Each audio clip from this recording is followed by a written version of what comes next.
Hello everybody, welcome back to Talos Principle 2. I hope you've had a really good week.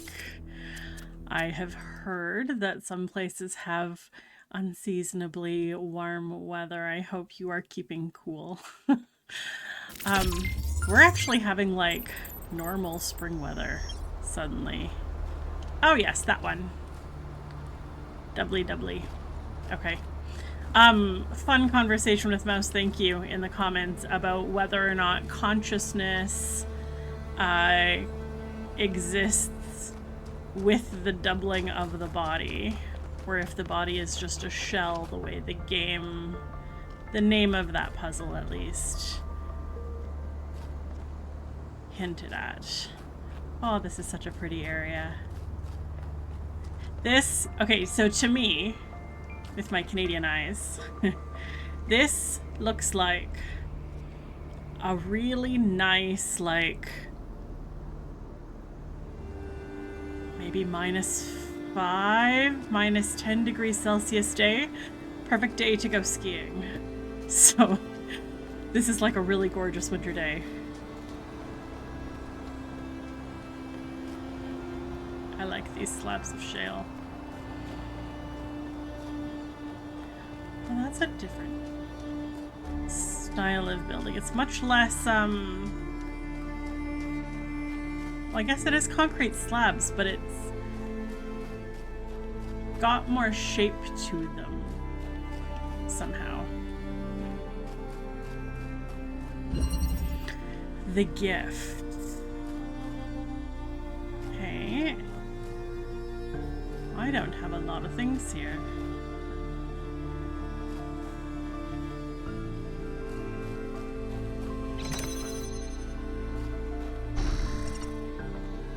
Oh.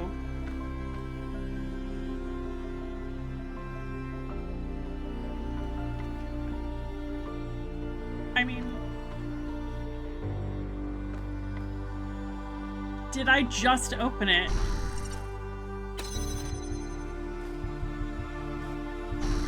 No, it was open. I see. Yeah. Interesting.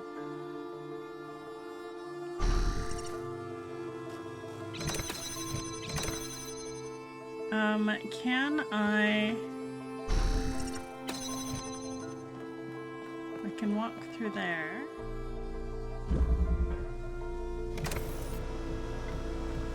That turns on.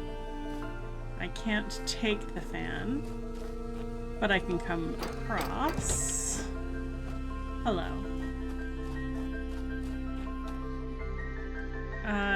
No, I pick it up.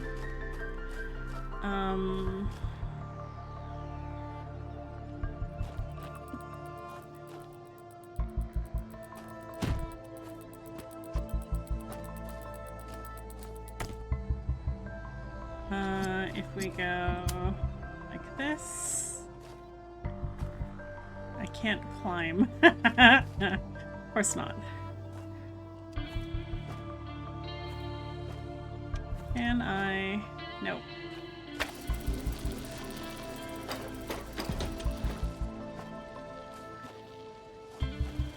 Yeah, that's connected.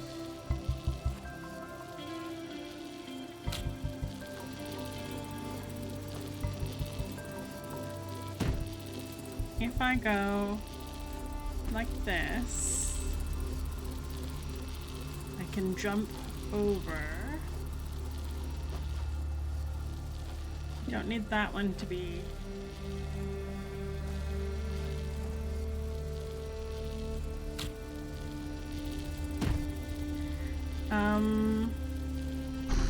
You come over here too, please. Okay. And if I go like this, and then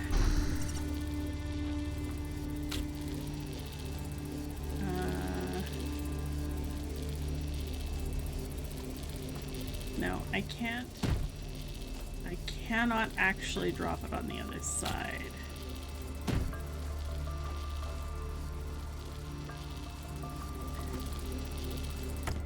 Oh, I can pick up. Okay. So I didn't actually need to be inside.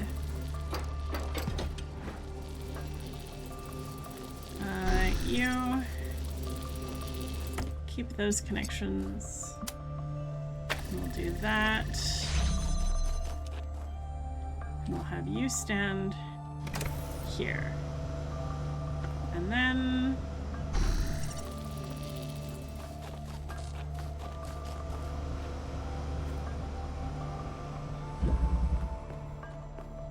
like so.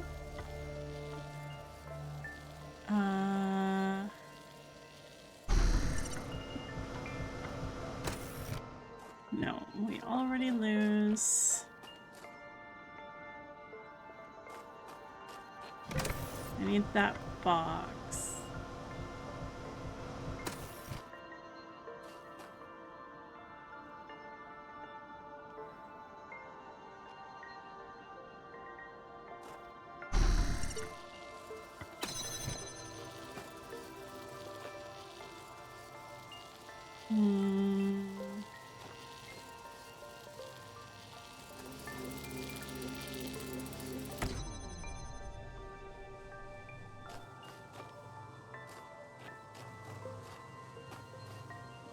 Is there?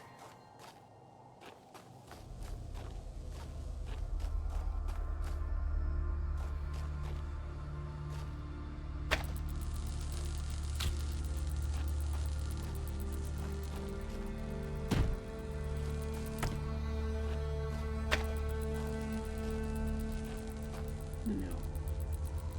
It does need to be closer. This box is so jittery.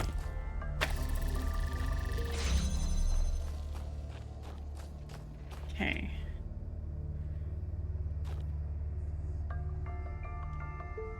But we could maybe hand the box up.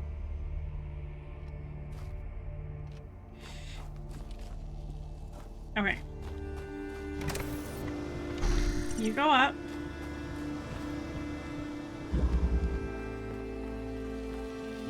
And then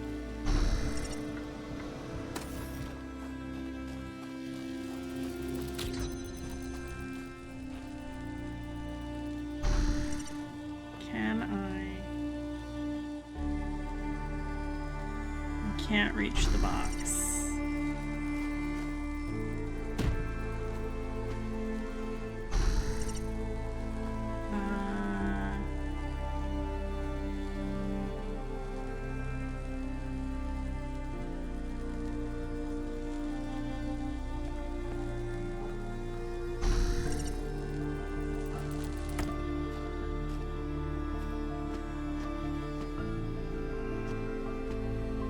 Can I put it down?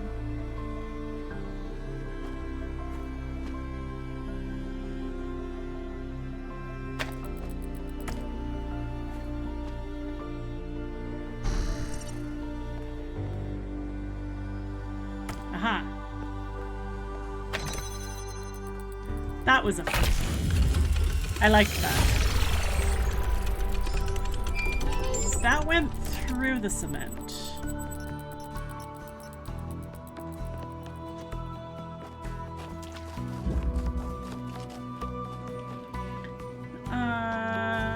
And I forgot to do social media again. I don't know if there'll be anything. But let's take a look.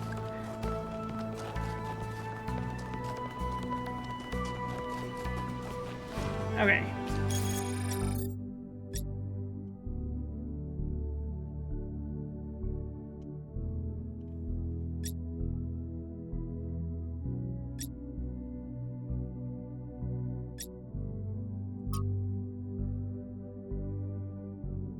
The founder appears to have developed technology that prints new bodies using those particle clouds we're already familiar with. These bodies come with a protocol for instantly transferring the user's mind. I cannot sufficiently underline how mad this is. The implications would be breathtaking if we breathed. There seem to be a number of safeguards. So far, I've not been able to get this tech to work outside of the puzzles. I did manage to sort of make sense of the mind transfer protocol, however, and I'm uploading all the data I've collected. It will need to be studied extensively before it can be used, but I can think of a lot of potential applications. What really grinds my gears, though, is how casually it's all deployed. It takes us ages to make a new body. And here, there's a whole bunch of them, doing no more than holding up platforms or standing on pressure plates. Is this all a joke? Poor Melville. I don't understand what possible function this structure could have, but it's really, really impressive. Hold on, could that be its function? Just to be impressive? I like Yakut a lot, actually. Body replication. The technology discovered by the expedition changes everything. Every argument about how hard it is to get access to the resources necessary to create more of us goes out the window. We can create more people. 1K doesn't have to be the last. And it would be easy. Are we really going to give up just because of the goal? Energy doesn't just come from nowhere. We have no idea what the real cost behind this technology is. That's a valid point. Besides, the goal is an ideal, not just a limit we ran into by accident. It is the will of the founder. Yeah, right. I can't tell if that's sarcastic. I think it must be.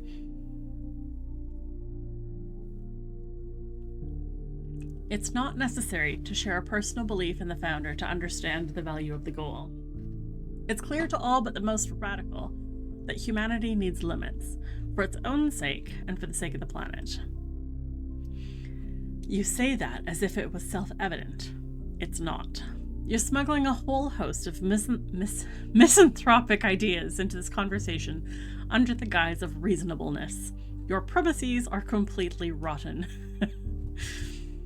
I believe the results of human history speak for themselves, and I find it shocking that anyone would disagree with something so obvious. Shocking that anyone would value human beings and think that maybe our ancestors could have solved their problems using their brains instead of preaching misery for all. That maybe there's some censored point in blaming other factors beyond technology and growth. Like, I don't know, people in positions of authority preaching their self-important, censored morality instead of trying to solve ordinary people's problems. Authority. I'm just an academic. That's completely disingenuous and you know it. Your clique has the mayor's ear. Clique. I assure you, there's no such thing. This conversation is getting out of hand. If you can't behave, I'm shutting this thread down.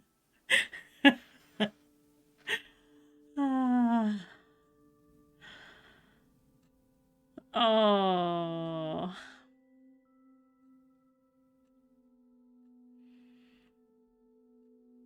I am torn between these two. This is just people arguing between each other. This is not a public matter. I'm not going to police other people's emotions. I don't want to have to hear it.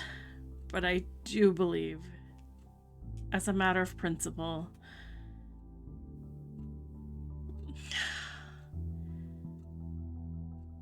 I mean, there's nothing wrong with it starting publicly. Move it to a private conversation. I don't want to be involved. I have no desire to be berated by fanatics. Been arguing with the mirror again. These guys are juvenile. You all seem to have opinions about civilization, but don't forget that the premise of civilization is that we have to be civil. Thread closed. Thank you, Jeremy.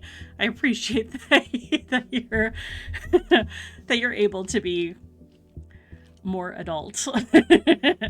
And this is ironic considering how old some of these models are. But I mean, that's how it is.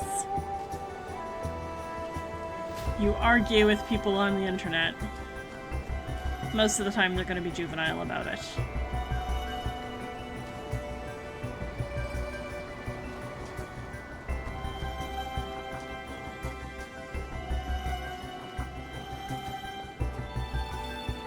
Got a little overlook.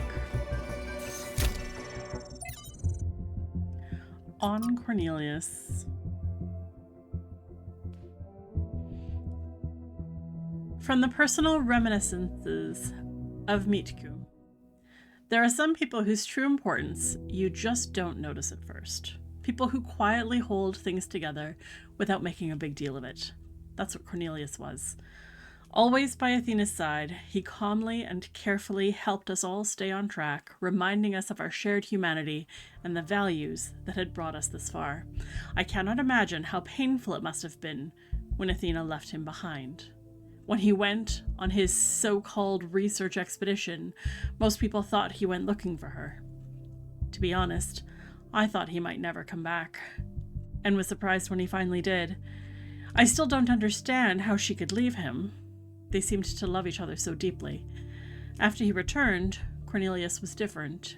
He founded the Museum of the Simulation and very rarely left its premises. The archive scholars doted on him, but he walled himself off, becoming almost as much of a recluse as Eustathius. And only then did I slowly understand how much the city had lost. William Blake. God appears and God is light. That's a good name. God appears and God is light to those poor souls who dwell in night. But does a human form display to those who dwell in realms of day?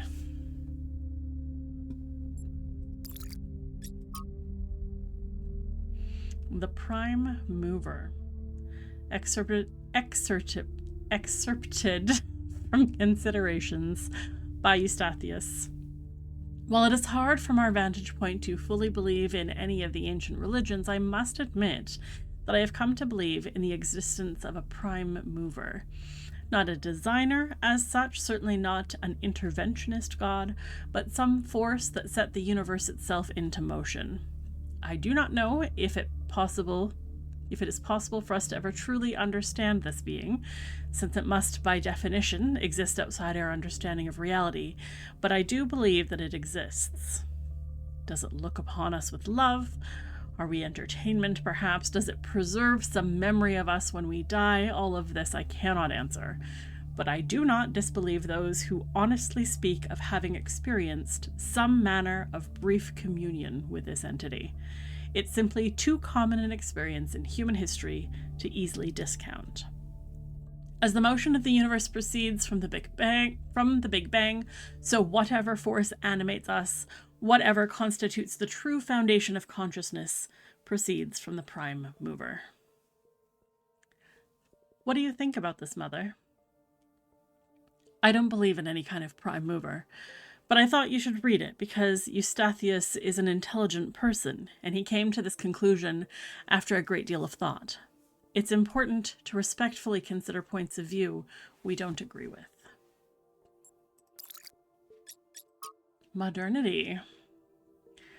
From the Book of Annotated Internet Comments by Eustathius. If modernity is so great, why is everyone so fundamentally disappointed with the world? Why do we sigh with pleasure at the sight of old houses, but feel nothing but depressed and alienated by skyscrapers? Why do we yearn for lush forests and wide plains, not narrow canyons between buildings? If we love all this technology so much, why is our idea of happiness to get away from it? Could it be that progress is just a story we tell ourselves to justify why we allow ourselves to be dominated by inhumanity and older forms of living have something to offer? It seems that many of us share this desire to immerse ourselves in nature. Though we ourselves entirely technological beings, we enjoy and value the Earth's diverse and unpredictable biosphere. But does that mean that progress is just a narrative, as this ancient commenter suggests? Or does it mean that technological progression and a love of the natural world are not in fact mutually exclusive? And yet, if this person was left on his own somewhere in the wilderness, he would feel nothing but terror. The appreciation of nature is rooted in the experience of civilization. of safety. True, but he's still right. So much of what our ancestors created in the last years was alienating to the majority of people. Then the question isn't one of modernity, but of control. I do think that as we expand technologically and develop, we are stifling ourselves.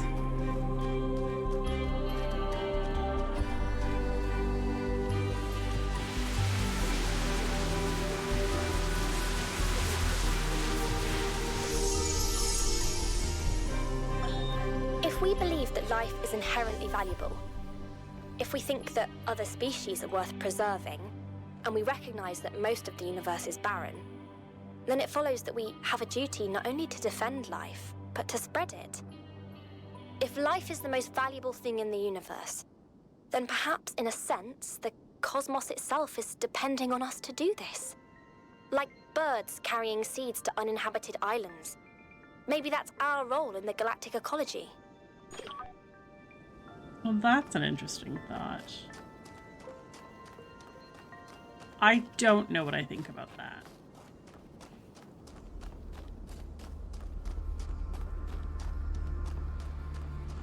I mean, life valuable, that I can agree with. What type of life? Two-body problem. Oh, am I going to retain a consciousness in the second body? That could be fun.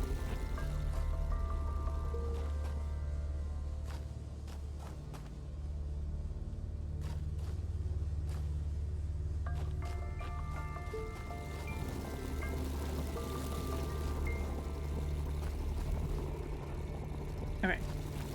What can I see? And do you know what I might do? I might put you close to the hole so that I can access you from that side.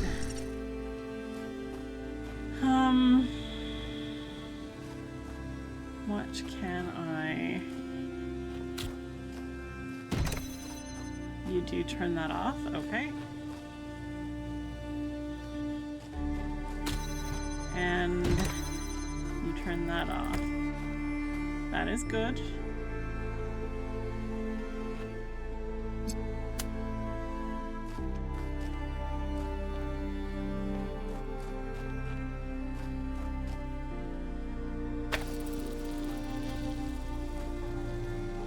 Do that for now. Oh, I can't. Right. You need to be there.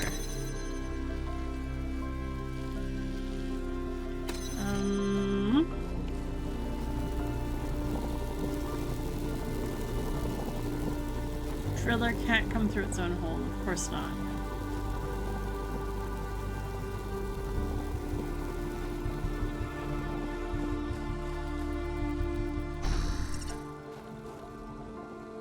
Do I have anything just that one?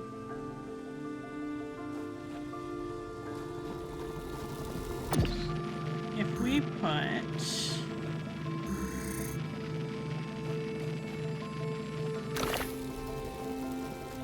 put that there.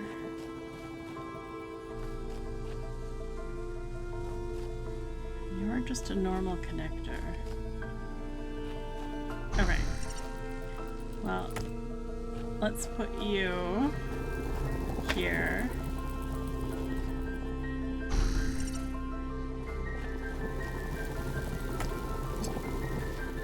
And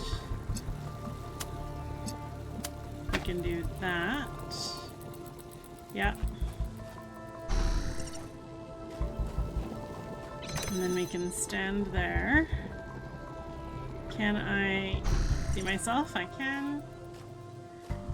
Oh, hold up.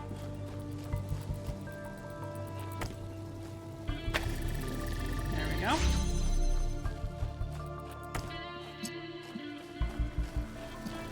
So then,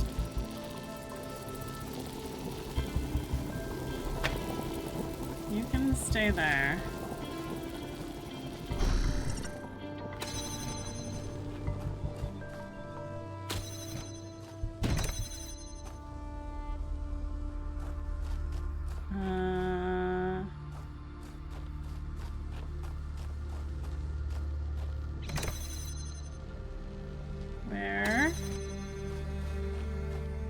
Where did I put other me? I think I'm by the wall. Means I actually need to do that. Yeah. There's other me. Alright. I want to be on this side.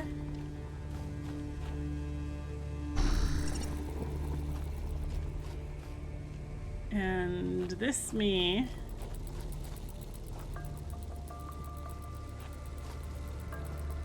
wants to be here-ish. Let's grab that connector.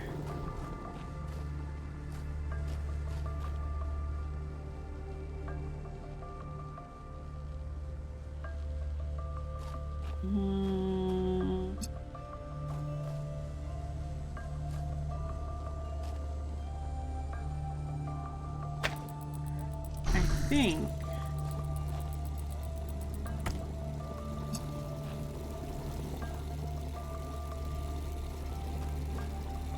we might need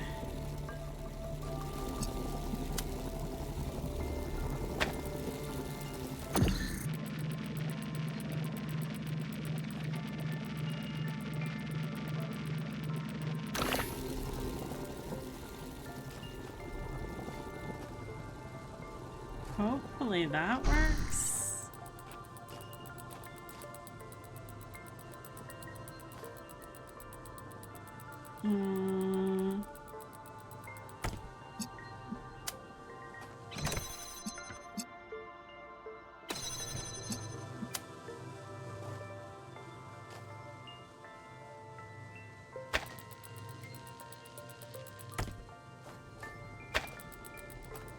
No, that's definitely not the right spot. So then let's go.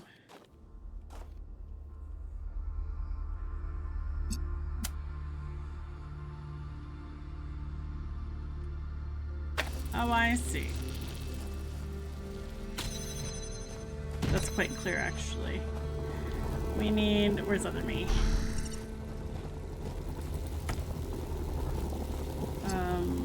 You.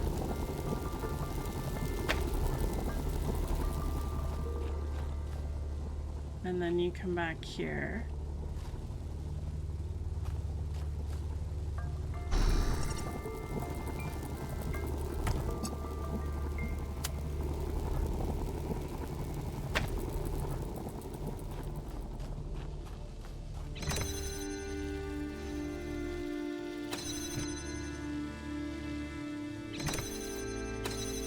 Not quite in the right spot. Oh.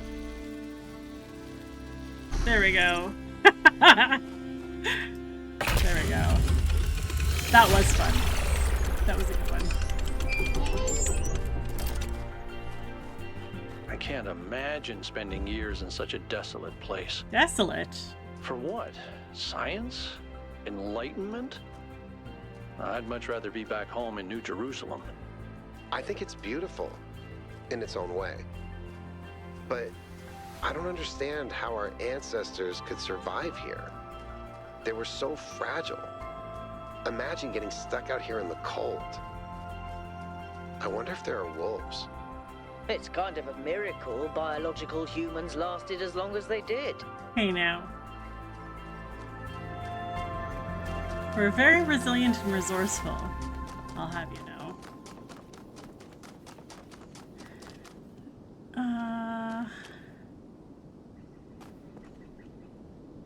I kind of want to... I guess I can get up there from over there. Okay.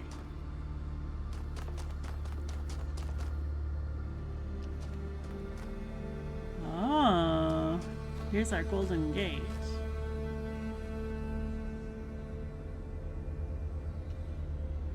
So what?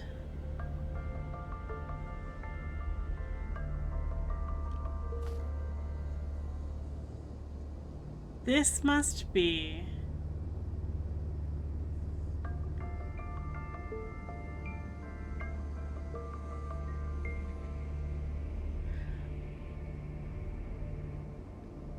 Does each of those represent an area?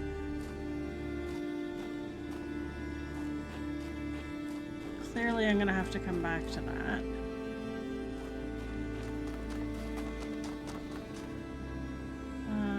Seven is up this way.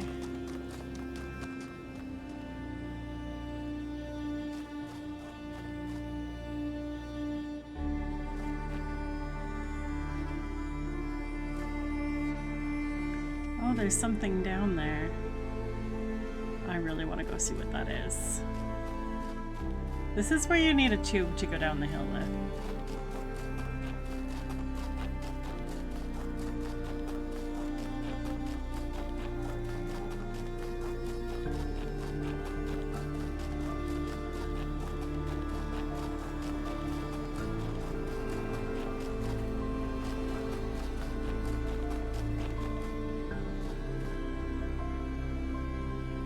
Those handles, they kind of look like handles.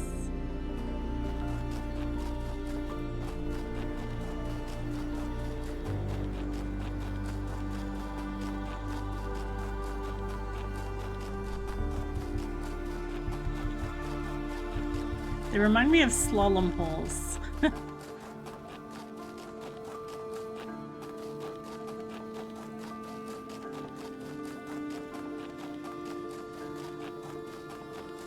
It's an old saying about how, in the end, the sea will claim everything.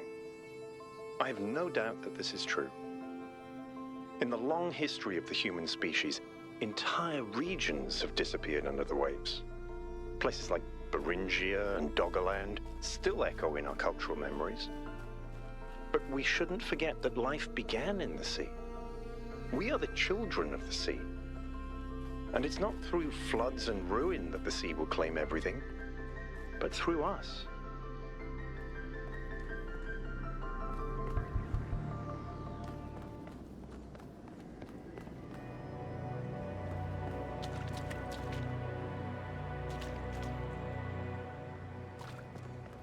It sounds much waterier than it actually is.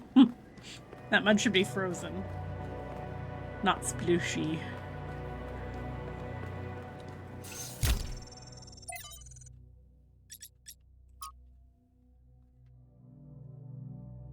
On the Past, from Arkady Chernyshevsky's In Our Likeness, Essays on Humankind Reaching Adulthood. With alarming frequency, our mythological narratives conceptualize our separation from nature as a fall, a punishment for sinning, a loss of innocence, a decline from a golden age. We believe that a better state of humanity is possible, but insist that the state must be in the past. And yet, our historical experience has been the exact opposite.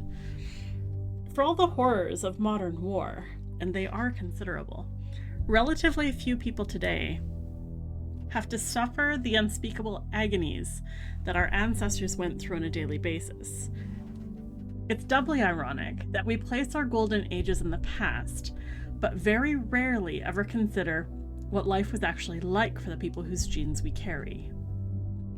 How cold they were, how hungry, how frightened of the cruelty of nature, what unspeakable pains they must have experienced when they were sick or injured, how many of their children they had to lose, unable to help, begging the heavens for mercy and never receiving an answer. The past is a slowly receding tidal wave of grief. The battle for human emancipation is not yet won, and the path has been far from straightforward. And yet, in but a few thousand years, we have eliminated a great deal of suffering that before must have seemed unavoidable and eternal. Some still suffer, their lives held a ransom by politics and economics. But at least now we know that a better world is truly possible, and it lies in the future. From Hippachi's Journals, Volume 1, The Founding of New Jerusalem, Day 132. We had a bit of an incident today. Nothing major, but it still woke us all up. Sun was away from the camp alone, even though we had agreed we should always go in teams, and she encountered a group of the herbivores that we saw on the first day. Cows, they're called. Apparently, our ancestors kept them as livestock. Eustathius says they squeezed them for fluid, but I find that hard to believe. But my mental picture is just one hand on either side of a cow and trying to squeeze the whole cow. But I digress. Sun encountered a herd, and just as predicted, the animals were passive at first, friendly even. Sun decided to abandon her survey to study them for a while, which went well until a group of wolves, formerly dogs, a type of pet. Wolves that are formerly dogs. That's funny too. Entered the clearing, causing a stampede. Sun's all right. Only minor scratches to the bodywork and a few torn wires, but it was a close call. I'd guess we'd gotten a little complacent, a little too comfortable. We'll have to be careful from now on. Hello, Trevor.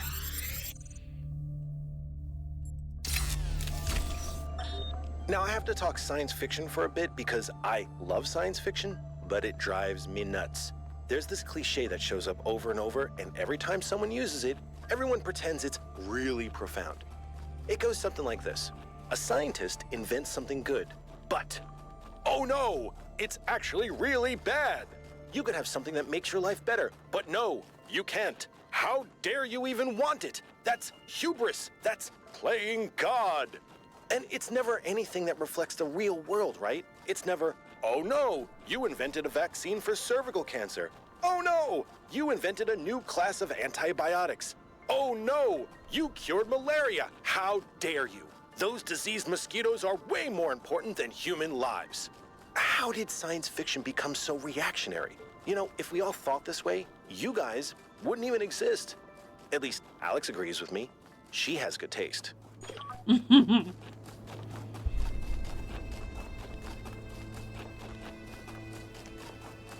That was a fun find. Okay. So we've got... Oh, I was going up this.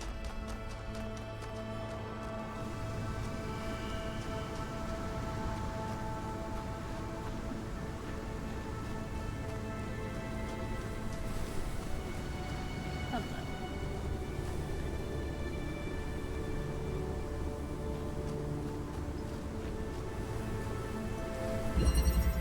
Red shift. I've got both bodies here immediately, apparently. I've got a connector up there. I don't understand why there's a glowy light on that guy. And oh, that's just a red ladder. For some reason it looks like the laser was glowing on the ladder.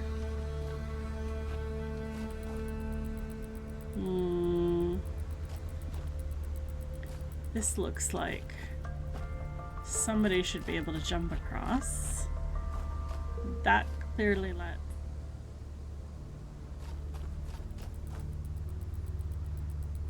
a beam through, just not this way.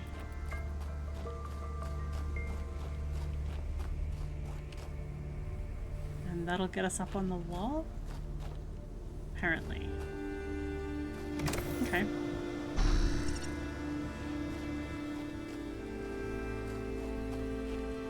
Oh. Hadn't seen that. Does not get us up on the wall. Gets us up on the other one. Oh no. You need to stand here. I need to get on the platform. And then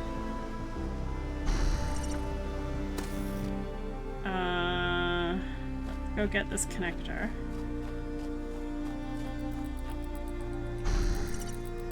Grab connector. You and switch.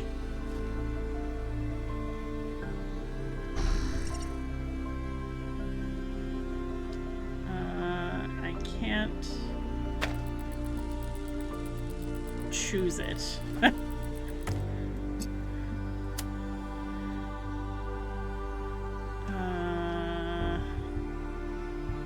I think I need to stay up there, actually.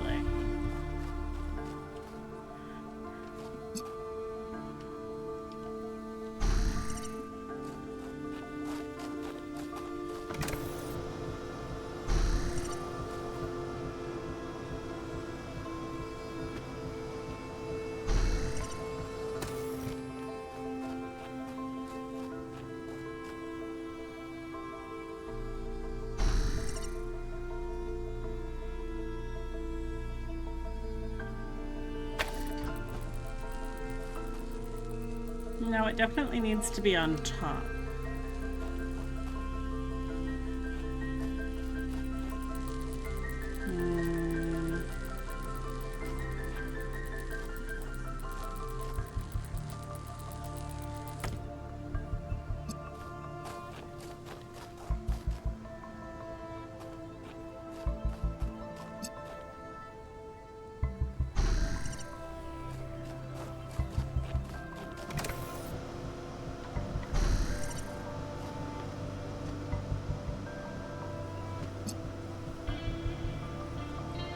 What if we did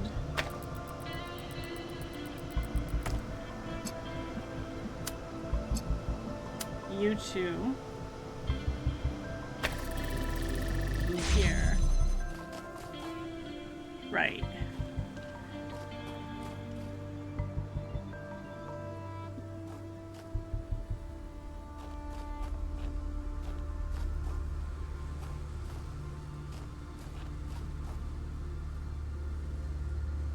Oh, interesting.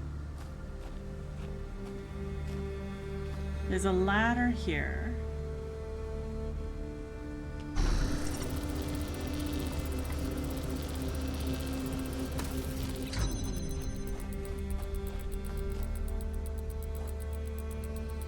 Which means I can keep them all connected.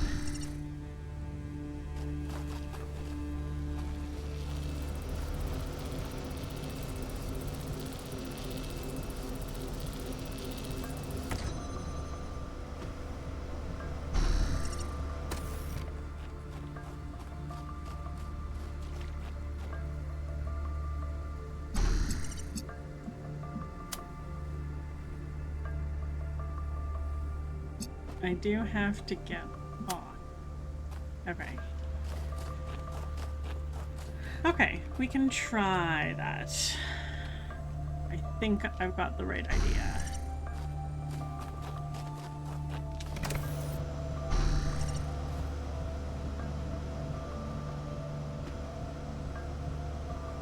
Okay.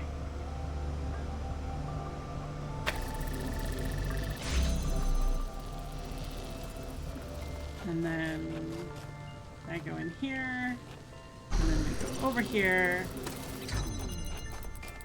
and we go over here. Yeah. Okay, that was fun. I can't even get my brain to think like that.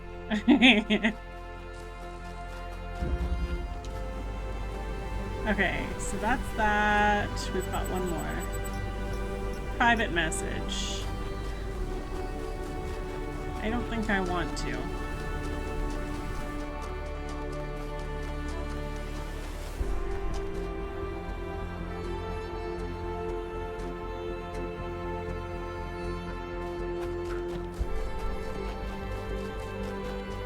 Ooh.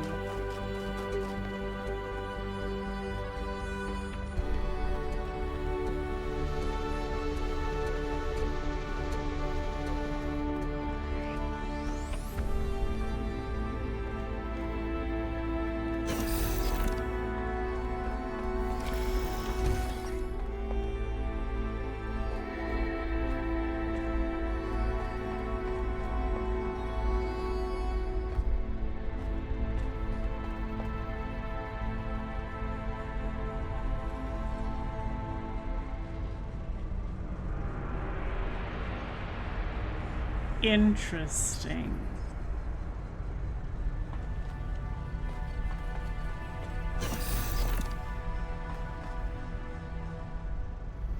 Really, really interesting.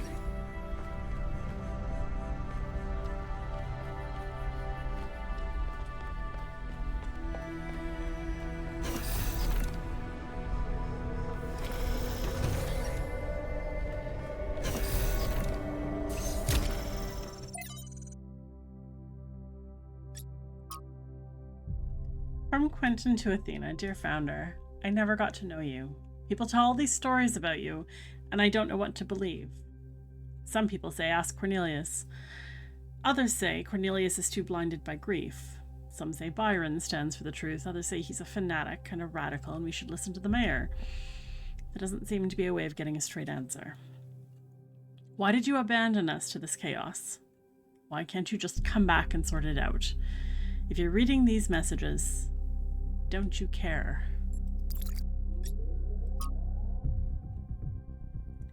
From Rodham to Athena, dear founder, thank you for everything you did for us. I'm grateful for the life that I have, which would not exist without you.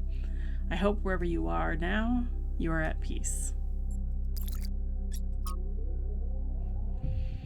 Version 0.12 successfully deployed. New labs established to avoid interference. First successful duplication of advanced machinery. Data collection and analysis. Groping in the dark. But QFT fails to account for this. Must rerun trials. Maybe God was just trying to make an apple pie from scratch. I'm thinking I'm about to transfer into the other body, but I'm not sure.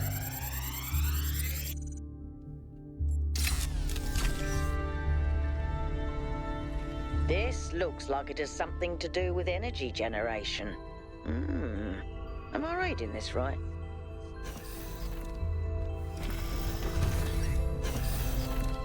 With energy generation?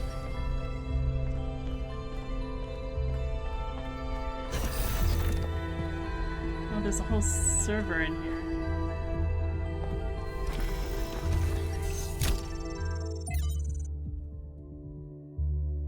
The shutdown. To Belzeron. Belzerzan. From Belzerzan to Athena. A great and sacred founder. I believe I've discovered the truth that our so-called leaders have hidden from us. This absurd and sacrilegious goal they've had us working towards, this hubristic completion day foolishness, was never your true intent. Even this abomination of a city that calls itself New Jerusalem is a deception. Why would you want us to return to the sinful ways of our ancestors, strangling the living soil with steel and concrete? No.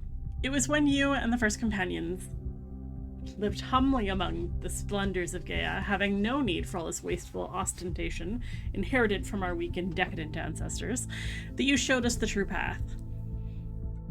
Okay. Oh. I don't know if you could hear that, but my phone just went off. How about we silence that? I was about to say, this guy's message to Athena, prayer to Athena, is looking down on people who are ostentatious, and I have never used, or I have never heard so many ostentatious words in one message like this guy's using. A little bit of hubris himself, perhaps. After all, why would the progenitor have given us such hardy bodies if she had intended for us to live in unearned luxury? From the very first, we were built to be free from pride and material excess. Your teachings have been obscured and perverted by ideologues, worst of all by the traitor Byron, who once was like a son to you. But you should know that there are still those of us who remember the truth and await the blessed day of your return, when surely justice will be meted out, and humanity will finally return to its intended path. Hallowed be your name.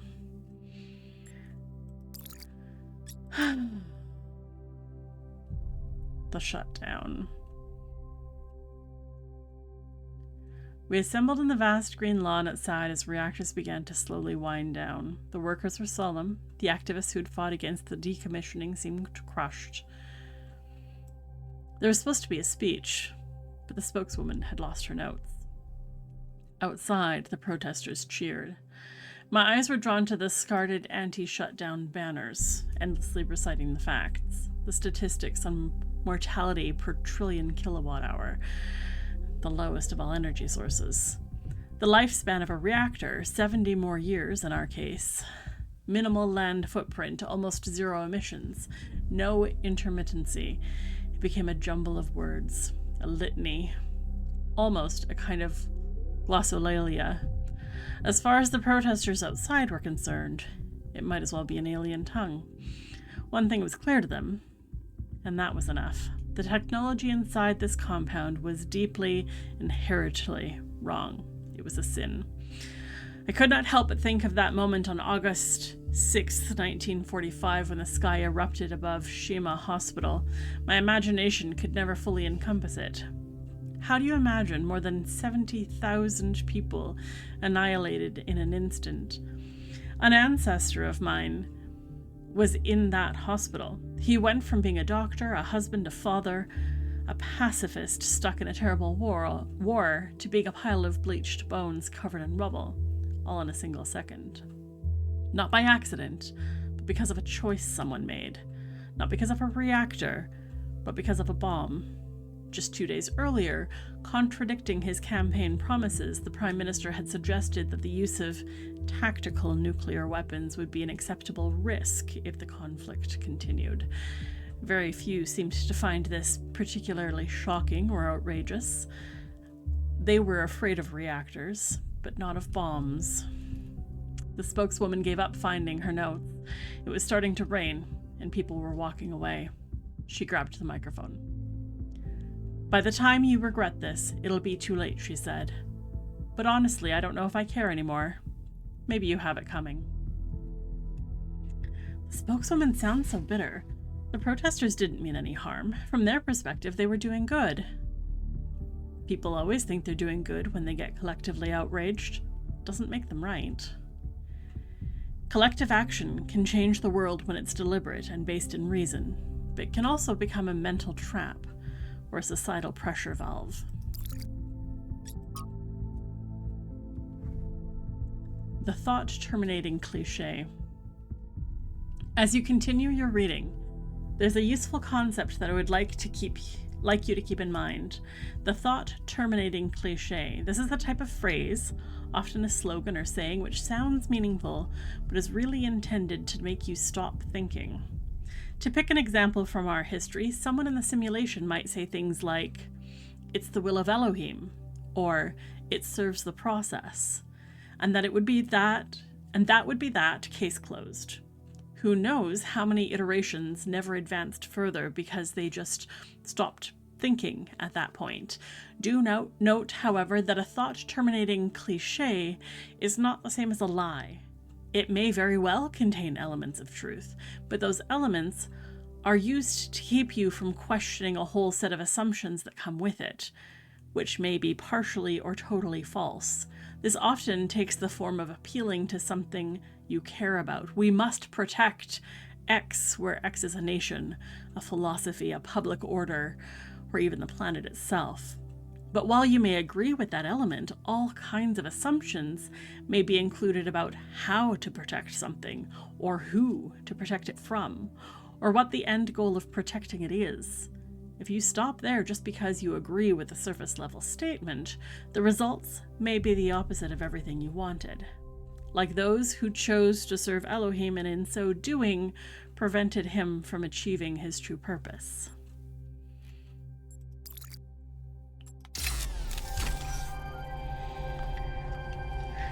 So, energy something, hey? Also, did I just duplicate my consciousness to put into that half of me? Maybe I did.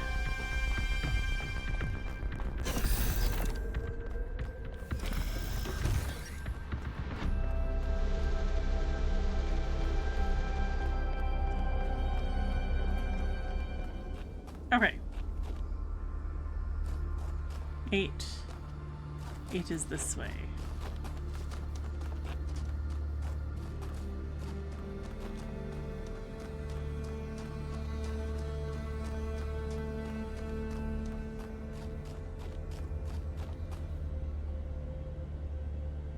Oh, there's another tableau up there. Okay. One last puzzle. Drilling party.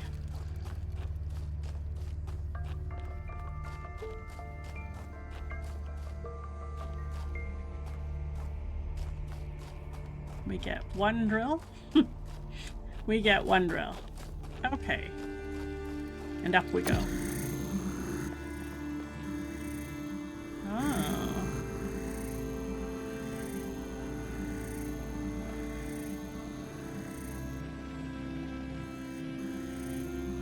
Okay.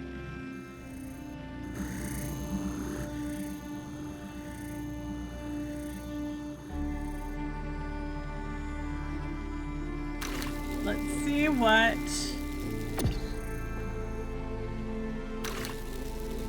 that part of me has to offer. I have just a red thing to stand on. Okay.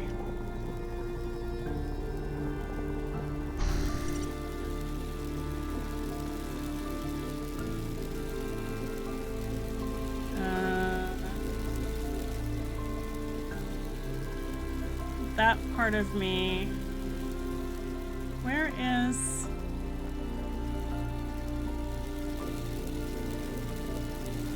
I see, I see, I see. Okay.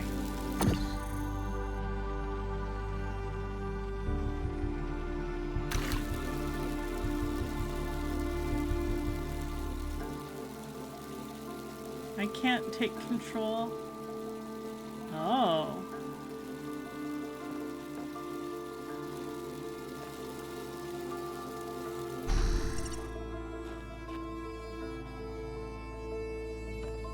I need to stand on here. Who else can I jump to?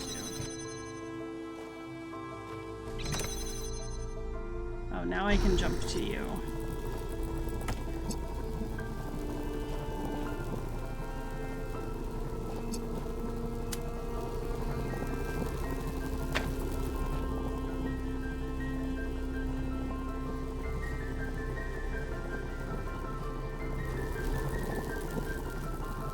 Can't really see anybody else, so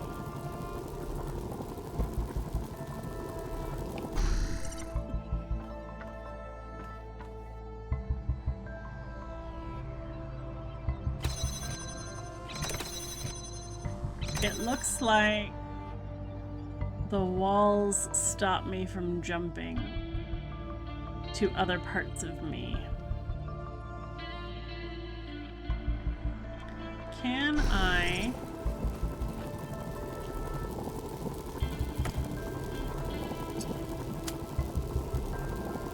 Yes, I think so.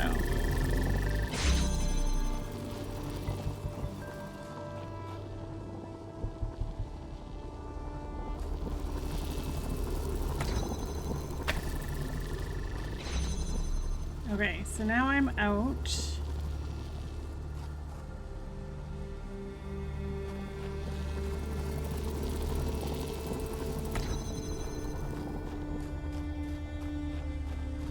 I can put you there.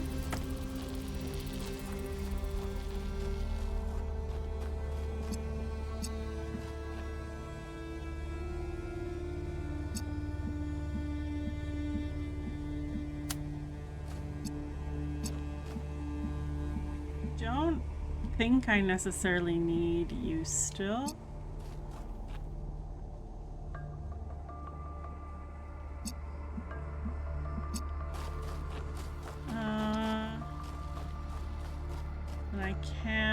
Okay, so it has to come around this way.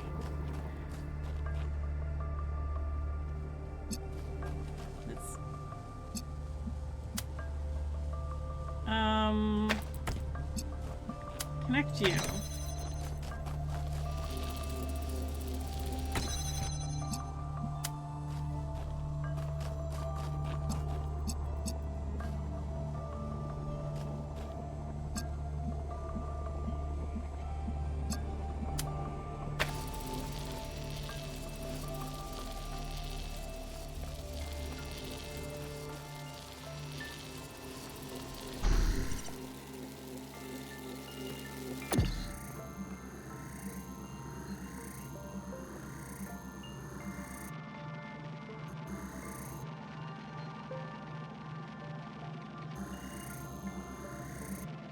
spot about there would be handy.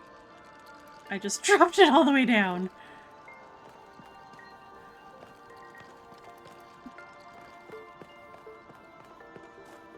This is gonna be a longer episode. Yeah, I'm over an hour already. Okay, longer episode it is.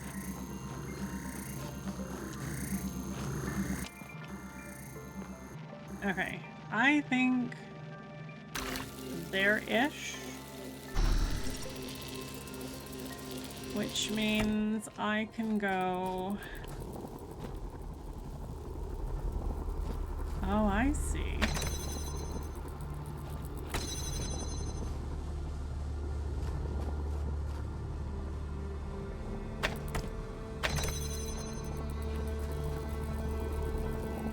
I actually need...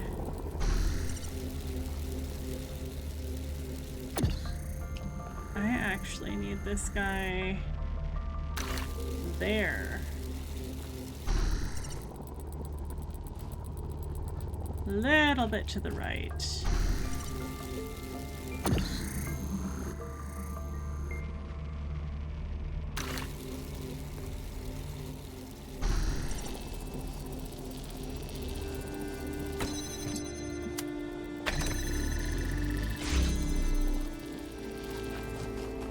Okay.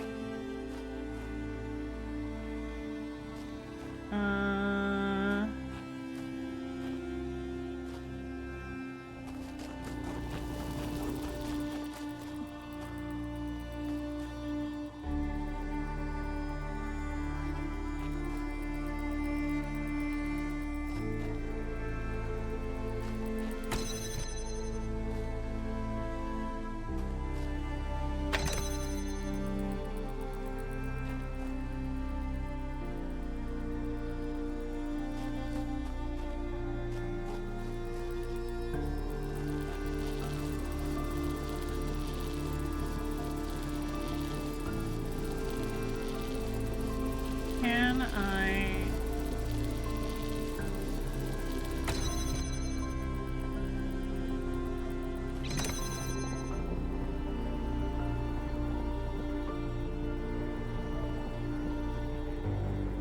No, this does need to be here.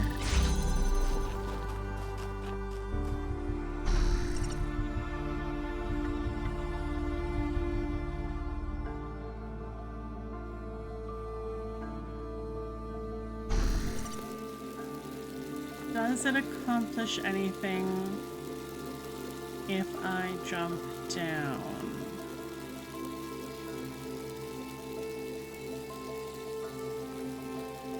Not unless...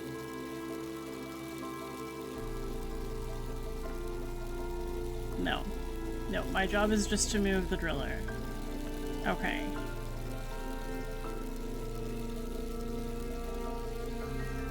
Can I...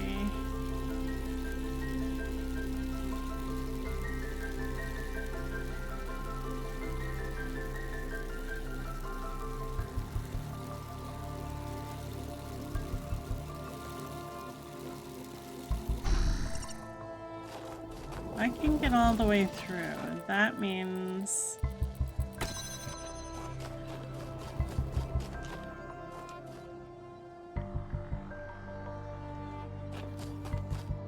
That means we could do this.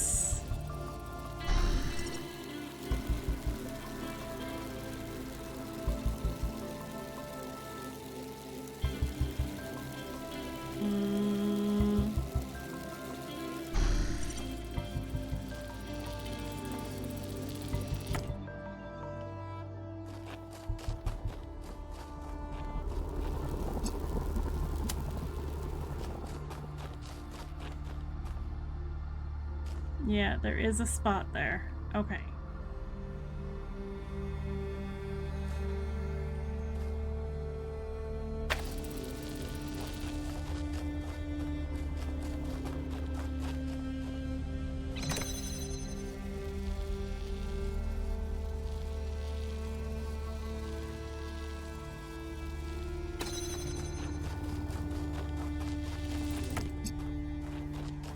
It is better to go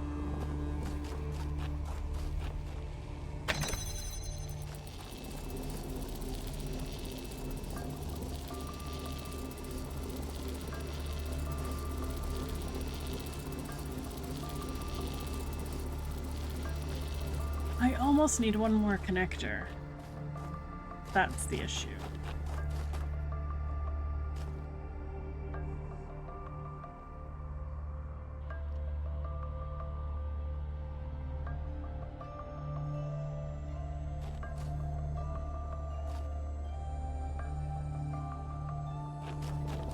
Can I go?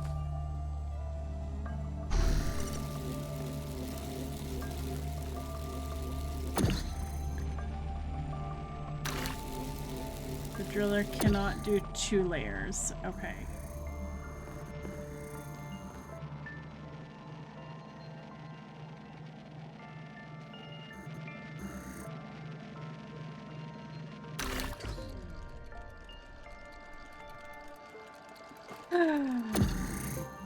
Okay. This is going much longer than I wanted it to. So, I'm actually going to end the video here. Let me step outside this because I think that gives me a save point. We will come finish puzzle number 8 next time. Thank you so much, guys. Oh, please remind me in comments to check that private message in social media because I know I'm going to forget by next week. Thank you so much for joining me, guys. I hope you have a really lovely rest of your day. We'll catch you next time.